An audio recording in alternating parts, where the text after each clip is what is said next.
Good morning, Periscope. Good morning. This is Japonica from Japonica Brown Consulting Firm. Thank you for joining me in I Am Japonica chat room. Thank you so much. Look, do me a favor. I need you to swipe to share this. Swipe left to right with Androids or iPhones, and then swipe up to down to up for Androids. You know what? One day I'm gonna get that right, y'all. I'm gonna get that right. I'm gonna know how to say it. Okay. Also, this is what I want you to do. Hey, good morning, Leah. Give me some heart love. Yo, show Periscope what we're doing in this chat room. Good morning, Tanya. Good morning. Thank you, Brittany. I am on my way now to training. I'm working with a financial company. Good morning, Nakia. I hope I'm saying your name right. I hope I'm saying your name right. If I'm not, then correct me, and then we're gonna have to find you a nickname. Thank you. Thank you. It's my little fedora. I'm trying, well, it's not new, but you know, I pulled it out the closet. So I'm trying to do something jazzy today as I'm wrapping things up in the state of Mississippi as a resident. I'm so excited. Amaryllis, I know you're in the chat room. I've been telling people to try to name the bear, and they won't name the little sugar bear. So we're just gonna figure it out, all right? You guys make sure you share this with someone. Swipe right to left or left to right and up to down and share it. Give some heart love. Yes, Amaryllis, they will not name Sugar Bear. So I'm just gonna start calling him Sugar Bear. All right. Sugar Bear. That's my little buddy. And he's always in the chat room with I Am Mr. Rufus. That's it. Mr. Rufus. Mr. Snuggles or something is what my niece called him. So I don't know what we're going to call the baby bear. Good morning, good morning, good morning, everyone. Thank you for joining me in the chat room of I Am Japonica. I am so grateful that you decided to use your Saturday morning and invite me in to where you are. I am blessed. I am blessed. I am blessed to have you in the room with me. So we're going to get started, shall we? Okay, so you beautiful, powerful, powerful women. The next step is, you know, what are we going to do? So I'm going to tell you a story because you know how I do. I like to tell stories. I like Sugar Bear. Thank you, Leah. Hi. Okay, so yesterday I had a small dinner with my Leahs and these three boys. I call them the three kings, and I think they're going to be fabulous and amazing in the world. They're only 16 and 17, but really smart, sharp, intelligent men. So I had my loving Leahs and I had my three kings, and we all went out to eat to say, you know, bye and just kind of bond with each other before we left. And I had to take one Leah to her mother. So I'm driving, I take her to her mom, and then I just felt like God was telling me to drive across the spillway. Now, if you're in Jackson, Mississippi, the spillway is like a bridge that separates a man-made lake. And I let both of my windows down and let the breeze hit my face, and I was listening to music, and I was just looking at the sky, and I got this eerie feeling that God was saying, it's time. All right, so we've been preparing to jump off this cliff. Theoretically, we've been preparing to take this leap of faith. We've been motivating ourselves. We've been encouraging ourselves. We've been praying. We've been speaking the word. We're stepping out on faith. It's about to happen. This first step is actually about to happen. I was looking at the sky and I said, okay, God. And I just felt this overwhelming feeling of readiness. Okay, so if you've ever been in a play or a show, or you had to sing at church, you had to speak in front of people, there's that feeling of you prepared all week, you prayed, you studied, you know what you got to do, you studied your lines, and you're at the curtain, right? You're at the wing is what we call it. And I'm about to step on stage, and I get that feeling of this is going to go really, really well, or not so well, but either way, I got to do this. And I'm going to step on stage. The lights are shining on my face. I take a deep breath, that curtain opens, and I see the faces, and I can't really distinguish the faces from other faces because there's so many faces. And the lights are in my face and in my eyes, and I take a deep breath, and I open my mouth, and something happens. That's what happened last night.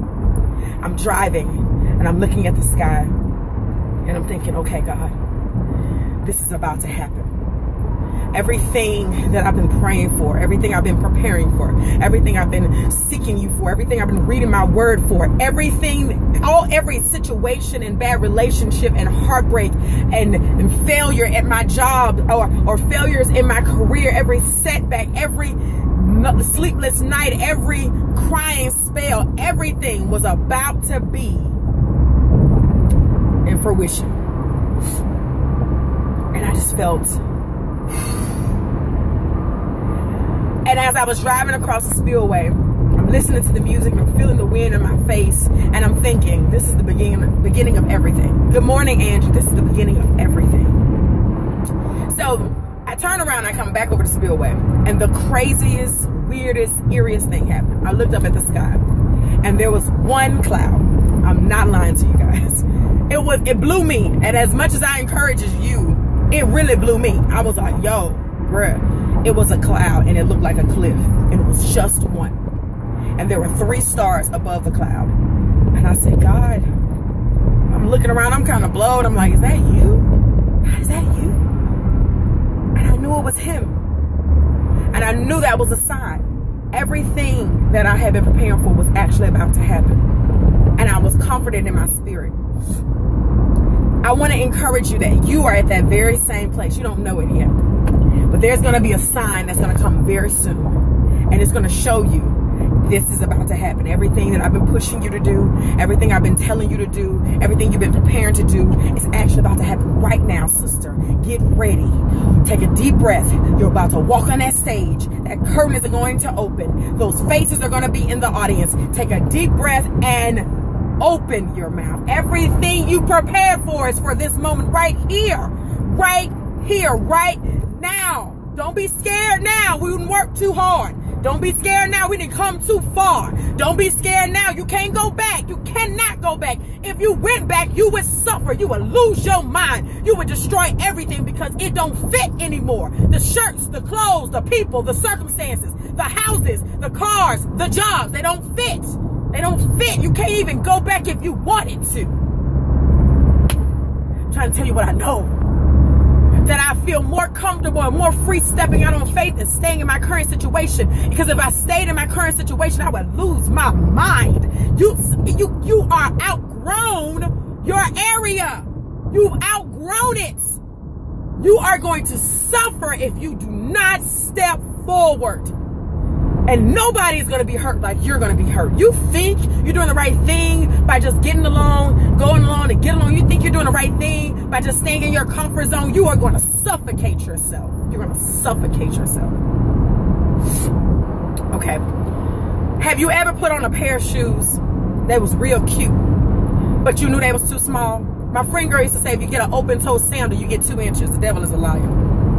If you wear a size 9, buy a size 9. But stop trying to fit your feet in a size 7 because it's cute. Stop trying to fit your feet in the shoes that don't fit you just because everybody else got them on. Sometimes you have to step out and do a different design or a different style or a different make or model to fit you. You are going to suffer if you do not step forward. I'm just saying, I'm just trying to be real with you guys, that the people you're around, they'll start getting on your nerves for no reason. Talking about they just so immature, they so childish. Girl, they been immature, they been childish, and the fact of the matter is you was immature and childish with them. It's just that you grew up. You can't complain about being around the same folks and them not changing because you've transcended. Get you some new friends. Get you some new partners. You don't always have to kick it with your family. Just because you grew don't mean they're going to grow. So what do you need to do? Get around other like-minded people. That's what you need to do. Get out of your own way. Get out of your own way. You cannot go to your father and say, Daddy, can I have it? And when he gives it to you, you say, well, I don't. You ask for it. You ask for God to enlarge your territory. Or did you just want the bells and the whistles and not the responsibility? Did you just want the fame and the notoriety but not the work? Did you just want the increased finances but not have to work your business? Did you can't even get up early in the morning to do anything? Your children starving in the living room. Little Nook that stood on the chair and fixed him a bowl of cereal because you won't get your tired self out the bed because you sleeping. Girl, get yourself together. There's work to be done. Let's get it. Let's get it. Let's get it. What you waiting on? What you waiting on, for it to fall in your lap? What you waiting on, your husband to knock on your door? Knock, knock. Hey, the Lord told me to come knock on your door. Girl, get it together. How they gonna talk to you if you don't go nowhere?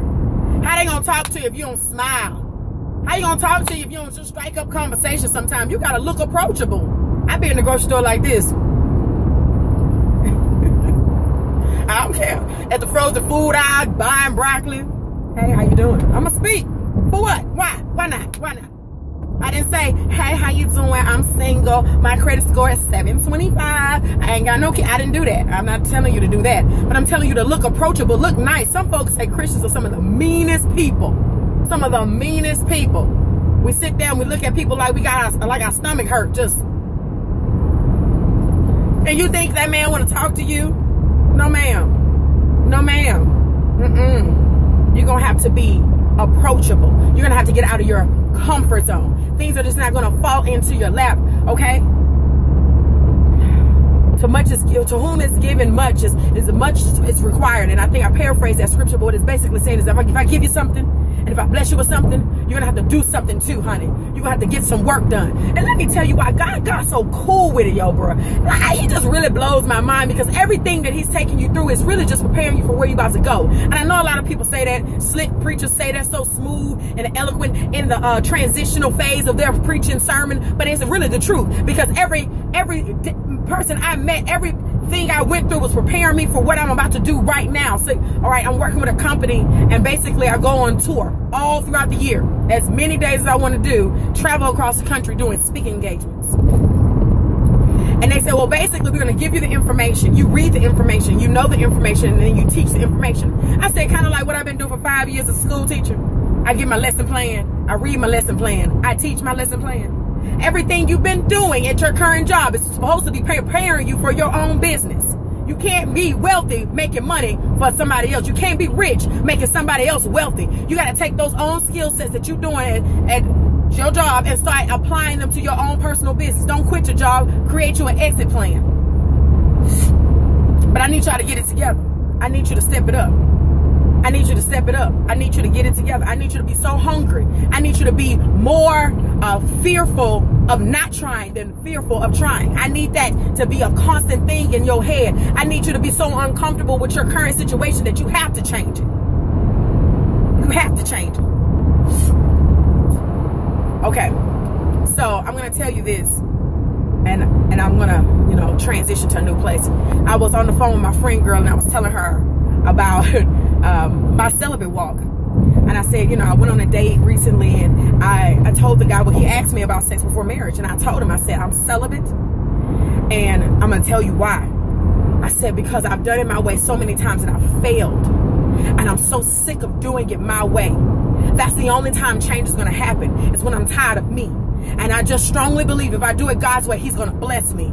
He was looking at me. I said, and then it's my prayer that whoever I'm with respects me enough to not put me in a compromising position. Yes, I'm going to take responsibility for my own actions and my own situations and my own circumstances, but don't try to change me. Don't try to influence me. Don't try to persuade me to change my commitment to God. If you really like me, if you really love me, you'll respect the fact that I said I'm waiting for marriage. I'm waiting for sex until I get married. Don't try to set it up where you can get me. It's not a challenge. If you're thinking this is a challenge, then you need to go run a marathon, because I'm not a challenge. I'm telling you up front, this is what I want. This is what I need. This is what I'm looking for. So if you're not on board with abstaining for sex, I respect that, but I respectfully decline your invitation to be. Just find a woman who's good with doing what you want to do. Okay. So I was telling her about that, and I said, I really want to be right. I really want to be righteous. I really want to do it God's way. I said, because the truth is this. I said, everybody's experience with sex is different. I said, but this is the truth. I never enjoyed it. I said, for years, I was having sex and didn't enjoy it because I felt obligated to do it. I felt obligated to be used. I'm going to say that again, because when I said it, it blew my mind. I was like, whoa. I felt obligated to let people use me. I knew I was being used, and I felt like I was required to let them take from me. And they used all kinds of excuses. Well, it was my gas. I came to see you. We done went out to here, and we done did this, and we done did that. Or you done got me to this point, and man, you gonna leave me like this, and all of this, and all of that. Do you understand what I'm saying? And I laid down with folk that made me feel like I owe them my body. I owe it to them. God, help me, Jesus. Help me, Lord. And I'm so glad that God picked my faith face up off the floor and said, you owe no man nothing. You owe me your praise, and I will hold you and keep you, and you don't have to give me anything but your love. I don't need your body. I don't need your sex. I don't need you to take from yourself and give to me. Japonica, I love you just because you are you, and you don't have to do anything to prove to me that you're worth me liking. I said, so I'm celibate until I meet the man who knows I'm worth it without taking anything from me. I am celibate until I meet the man who looks at me and says she's worth everything and more. She's worth everything and more. Think about how many times you gave yourself away to people who made you feel obligated. You owed them. You don't owe anybody anything, especially you. And I said that, man, and she was like, wow. She was like, dude, that's deep. She was like, I never felt that way. I said, I'm talking about years and years and years of just laying there, closing my eyes and waiting until it was over. Do y'all understand what I'm saying? I'm so serious about this celibate walk because I've come through too much to go back, closing my eyes and just saying, hurry up and just, Lord, let it just be over quick. Like I owed them money. Do you understand? Like gas money. But you three-dimensional beautiful queen, you divine woman of God, you beautiful, beloved, you are worth more than that. And until you believe it, you'll find yourself walking in circles. You find yourself walking in circles. And all your rubies and all your pearls and all your diamonds cast away. And then you feel empty. And then you feel broken. And you feel like you have nothing to give someone. You need to save something for your husband. What does it look like? The treasure hunter of all. The treasure hunter called by God to find the ultimate treasure in you. And he finally gets to your casket. And he finally gets to your treasure chest. And there's nothing in it. What does it look like? The divine called man of God that God has set forth for your life. The treasure hunter of all, to find the heart and treasure in you. And he gets to the treasure chest and he cracks it open. And there's nothing left. So I told that guy, I said, listen, this is how it's going to be. Because I'm so sick of being so sick that it's got to be a change. And if that means losing you, that's fine, honey. Because I guarantee you, if I lost you, what's going to come after you that's going to wait for me is going to be better than anything I could ever think or imagine. That's how God works. That's how my daddy works. He got real quiet. He got real quiet. He didn't say nothing else. And then he said, okay. Now, I don't know what that okay means, and it didn't really matter to me. All I knew is that I had made up my mind.